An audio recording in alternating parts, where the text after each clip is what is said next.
घर में नहीं है दाने और कांग्रेस चल दी भुनाने। नमस्कार, उदय इंडिया डिजिटल में आपका स्वागत है।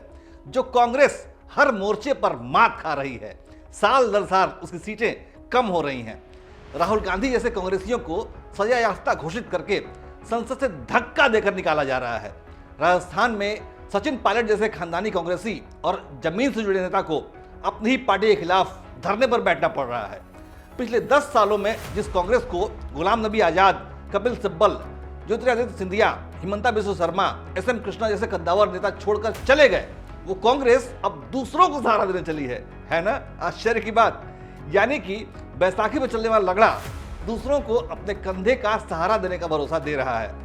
बुधवार 12 अप्रैल को बिहार के मुख्यमंत्री नीतीश कुमार, उप मुख्यमंत्री तेजस्वी यादव कांग्रेस दफ्तर पहुंचे, जिनसे मुलाकात के बाद कांग्रेस के कागजी अध्यक्ष मल्लिकार्जुन खड़गे ने बयान दिया कि वो आगे के चुनाव में एकजुट होकर लड़ेंगे। हम यहाँ पर एक ऐसी ऐतिहासिक मीटिंग की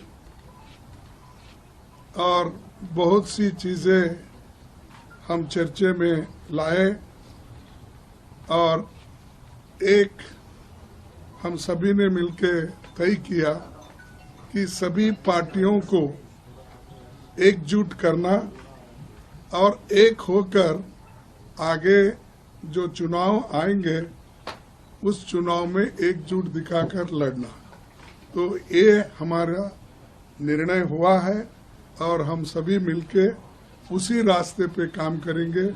और नीतीश जी, राहुल साहब, तेजस्वी जी और लल्लन सिंह जी, सभी हमारे जो नेतागण यहाँ बैठे हैं, उसी लाइन पे हम काम करेंगे और हम पूरा इसमें यश साधने की पूरी कोशिश कर रहे हैं। Thank you.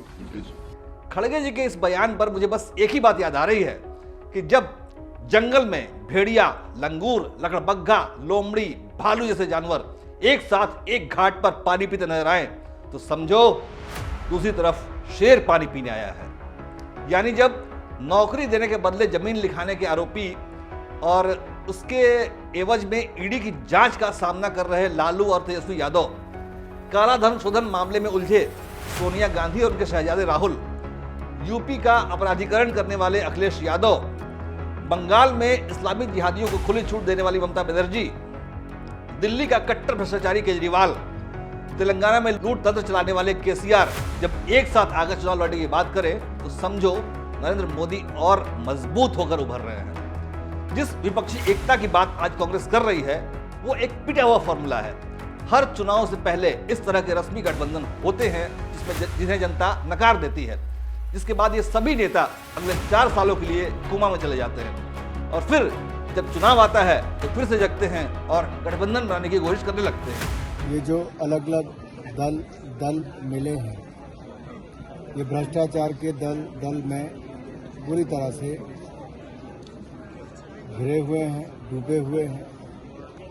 और मैं तो पहले भी कहता हूँ, ना इनकी नीति साफ, ना कोई नीतियाँ एक जैसी हैं, ना विचारधारा एक जैसी है और ना नीयत साफ है। ये तो केवल अपनी साख बचाने के लिए या किसी भी बहाने से जीत दर्ज कराने के लिए इकट्ठे आने का प्रयास करते हैं। ये पहली बार नहीं हो रहा, 2019 में भी हुआ, ये 2022 में उत्तर प्रदेश के चुनाव में भी हुआ और ये महागठबंधन जब बना, इसमें लोगों ने इनका चेहरा देखा और देखा कि केवल भ्रष्टाचार दिखता है, इसलिए लोगों ने ना इनको 14 में स्वीकार किया ना 19 में किया। आज वही कोशिश हुई है। आपको याद होगा यूपी में पिछली बार चुनाव से पहले बुआ और बबुआ यानी मायावती और अखिलेश ने गठबंधन किया था। तब कथित राजनीतिक विश्लेषक उछल कर ओबीसी और दलित वोटों की एकजुटता के बाद आंकड़े गिना रहे थे और भाजपा का सूप बड़ा साफ होने की भविष्यवाणी कर रहे थे। लेकिन उनको ये पता नहीं कि देश की जनता अब जाग चुकी है। उसने जाति का जुआ अपने कंधे से उतारकर फेंक दिया है। भारत अब असली विकास का स्वाद चख चुका है। उसे पता है कि किसके हाथ में नेतृत्व सौंपने से उसका भला होगा, किसके शासनकाल में भ्रष्टाचार नहीं होता, सड़कें बनाई जाती हैं, रोजगार के मौके मिलते हैं, अर्थव्यवस्था मजबूत होती है, देश की सेना सशक्त होती है। जाहिर सी बात है इन सभी मानदंडों पर सिर्फ और सिर्फ मोदी की भाजपा सरकार ही खरी उतरती है, क्योंकि देश की जनता ने बाकी सबको आजमा कर बारी बारी से देख लिया है। इसीलिए मल्लिकार्जुन खड़गे साहब खातिर जमा रखिए, नतीजा इस बार भी वही होने वाला है जो 2014 से अब तक होता आया है। आप गठबंधन बनाएं या ठगबंधन, आपका सुपड़ा साफ होना तय है।